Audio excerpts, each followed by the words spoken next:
کل ایک دوست نے مجھ سے واٹس ایپ پہ پوچھا کہ حضرت اسکول کی تعداد بہت کم ہے، نوکری میری وہاں لگی ہوئی ہے، لیکن میں نہ جاؤں کسی بندے کو 8,000 روپے مہینے کے دیتا ہوں، وہ میری جگہ کلاس پڑھانے چلا جائے، میں کیا جاؤں، میرے جانے سے حرج بھی نہیں ہوتا، وہ تگڑا آدمی ہے، بہترین پڑھا بھی سکتا ہے، تو میرے لیے تنخواہ تو حلال ہوگی نا۔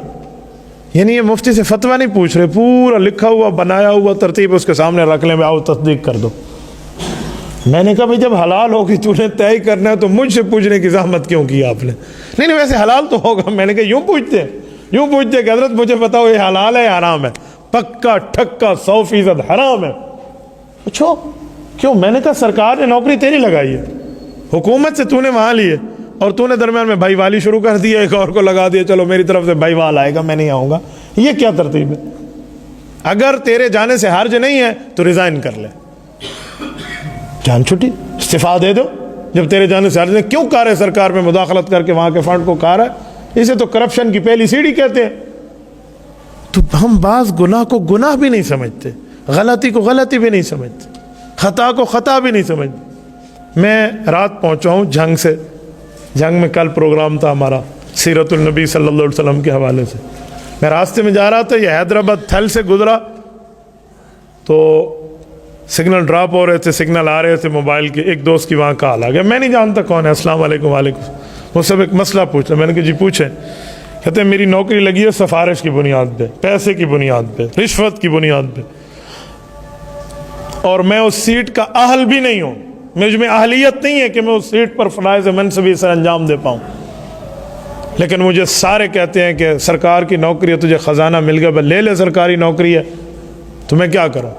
میں نے کہا شرعی مسئلے کا جواب ہے کہ ریزائن کر دو۔ جب تجھ میں اہلیت و صلاحیت بھی نہیں ہے، اس فرائض منصبی کو ادا بھی نہیں کر سکتا، حالانکہ کھاتے پیتے گھرانے کے، وہ کہتے ہیں بس میری وجہ سے فلاں نے نوکری لگائی ہے کہ اس کی فیملی ووٹ ہمیں دے گی، چل جان چھٹی۔ تو میں نے کہا تیری آخرت برباد کر رہا ہے اور تو دنیا کے چکروں میں بات میں ڈالے ہوئے، یا تو تجھ میں صلاحیت ہے، چلو سفارش کی بنیاد پہ لگ گئی، لیکن صلاحیت ہے تو اس پہ کام ٹھیک کر سکتا ہے۔